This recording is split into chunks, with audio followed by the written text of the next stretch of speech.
مروان مولاي مصطفى، خريج تاج القرآن ومعهد تاج القرآن الكريم، ناشط جمعوي وناشط في وسائل التواصل الاجتماعي. الله فيك مرحبا أخي طه على الدعوة الطيبة، خصوصا نحن نلتقي مع الضيوف الأكارم من خيرة أبناء ورجال هذا الوطن العزيز، فبارك الله فيكم، إن شاء الله نستمتع معكم إن شاء الله. أهلا وسهلا بك، شكرا جزيلا على حضورك معنا.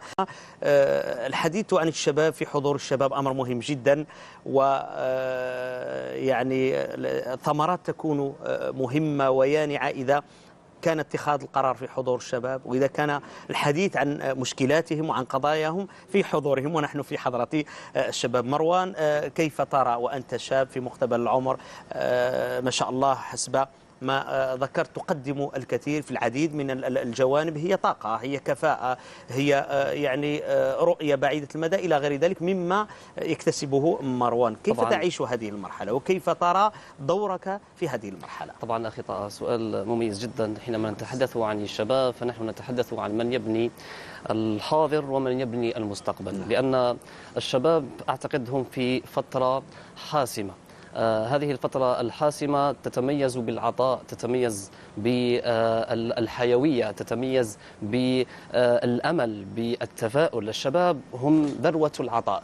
إذا أردنا أن نبني الجزائر ونبني مجتمعا قيما يقف على أصول دينية متماسكة، وأيضا مجتمع تسوده الأخلاق وتسوده الحضارة وتسوده القيم الكبرى، فعلينا بالشباب. الرسول صلى الله عليه وسلم يقول في حديثه: اغتنم 5 قبل 5، وذكر في هذه ال5 شبابك قبل هرمك، وأيضا صحتك قبل سقمك، وغناك قبل فقرك، ويومك قبل وحياتك قبل موتك.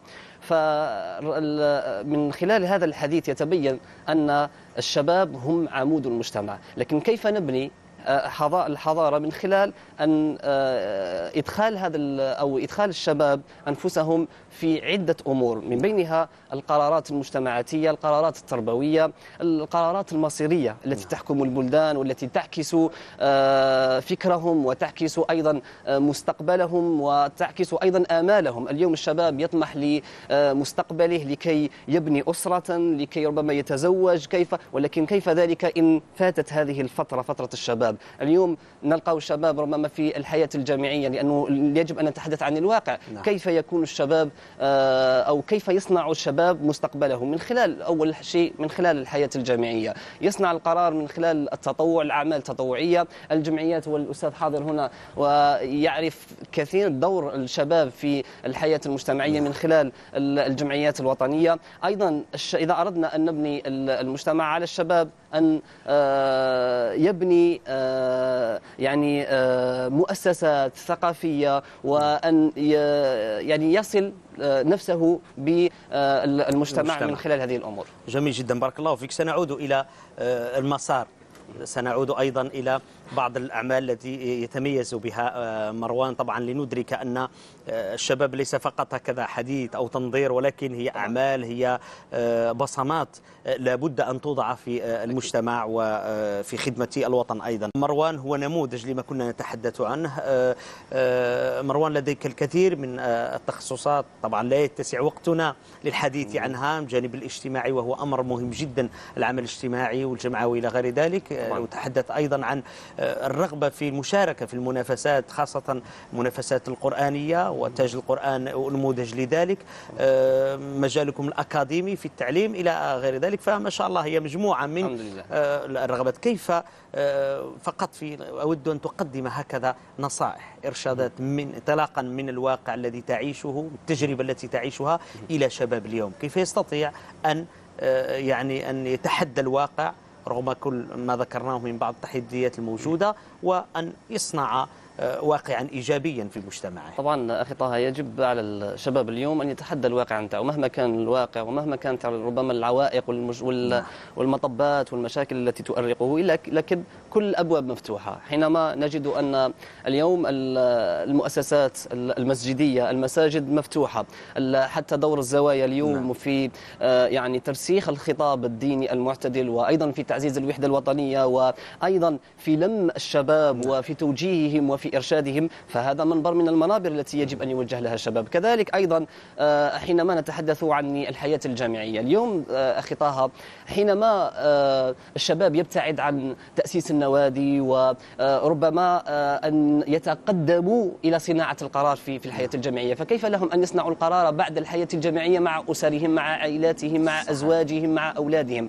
فإذا لم يصنع القرار ويعدل ويصنع شخصيته وأيضا يكتسب مهارات ثقافية ومهارات علمية، وهذه كلها يعني تعمل على نجاح الشباب اليوم. أيضا نتحدث عن المشاركة في مختلف الفعاليات، في مختلف المسابقات، منها المسابقات التي تثري والتي ترفع من رصيد الشباب اليوم. لا نبتعد عن الأشياء التي ترفع من قيمته. حينما نتحدث عن المسابقات القرآنية، واليوم نتحدث عن مسابقة تاج القرآن الكريم ودورها الكبير جدا في يعني إرشاد الشباب وفي توجيه الشباب وأيضا في خدمة كتاب الله عز وجل. فاليوم أعتقد بأن كل مؤسسات الدولة مفتوحة، فعلينا أن نتقدم وعلينا طبعا أن نساهم أيضا في بناء المجتمع من خلال هذه المنابر. جميل جدا، بارك الله فيك، شكرا جزيلا. هذه شهادة مهمة جدا كما ذكرت في البداية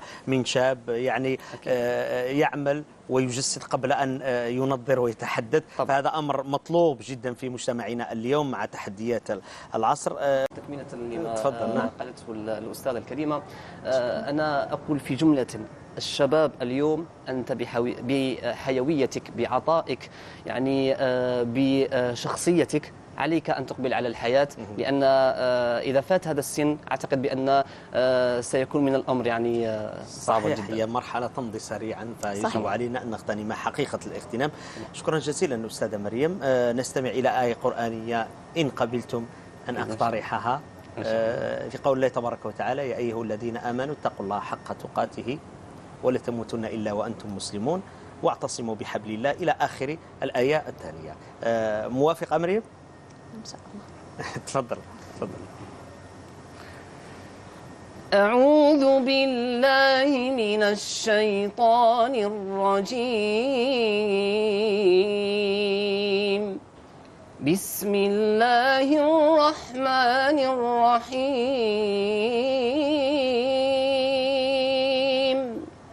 يا أيها الذين آمنوا اتقوا الله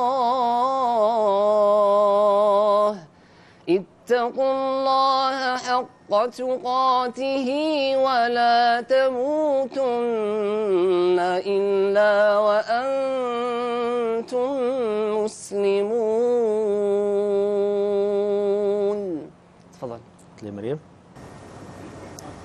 بسم الله الرحمن الرحيم. آمن الرسول بما أنزل إليه من ربه والمؤمنون كل آمن بالله وملائكته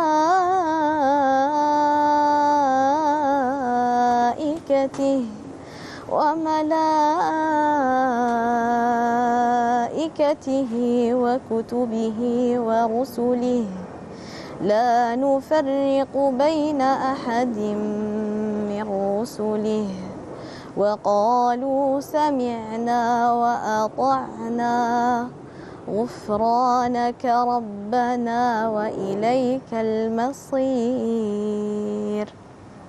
صدق الله العظيم. شكرا جزيلا لك مريم قوادري، تشرفنا بحضورك معنا في هذا البلاطو. لولا ضيق الوقت لا استمعنا أكثر إلى هذه التجربة المتميزة، تجربة مريم في حياتها وبخاصة ما تعلق بحفظ القرآن الكريم، بتعليمه وبإتقان اللغات، وفي التميز أيضا في مستواك الدراسي. أستاذنا الفاضل دكتور عادل حبيب، شكرا جزيلا لكم على حضوركم وعلى كل ما أفدتمونا به. شكرا جزيلا مروان مولاي مصطفى على حضورك معنا وعلى تقديم هذه التجربة رغم ضيق الوقت، ولكن يعني استفدنا، ومجرد الحضور معنا وذكر مثل هذه يعني الأعمال المتميزة ستكون ونحن بإذن نتشرف أن الله نكون أنموذج لشباب اليوم. ونحن نتشرف أن نكون في نظركم وفي ثقتكم إن شاء من الله. خيرة شكرا. أبناء هذا الوطن، فنسأل الله التوفيق أو لشباب اليوم أن يتفاءل ويأمل بالحياة إن شاء الله. إن خير. شاء الله. شكرا جزيلا لكم. مشاهدينا الأعزاء، إلى هنا نأتي إلى ختام هذه الحصة. كنتم معنا في حديثنا عن